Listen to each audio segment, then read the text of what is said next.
So this kit was on sale at Lowe's. It's a Utilitech, and that's the model number there. So it's a 3-piece with a remote that has an interesting off all and on all feature. And more interestingly, there's a reset button on here, which you really need. I wish my other Utilitech remotes that I think are much better came with some kind of reset, because once they've been mated, they can't be unmated. These are very different. So you could accidentally mate the on button to like all of these and wind up being able to not do the buttons how you'd want. The accident would be that if the power is cut to the house, or if it's on a switch by accident and you turn it off, when they turn back on, they flash for like 5 seconds. And if you push any buttons on here, that pairs them.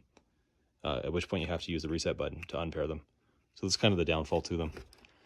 But otherwise, you get 2 outlets out of 1. And yeah, for the price, I'm happy enough. So when they first come on, you just pair it. And if you accidentally mispair them, you have to use the reset button. That's all.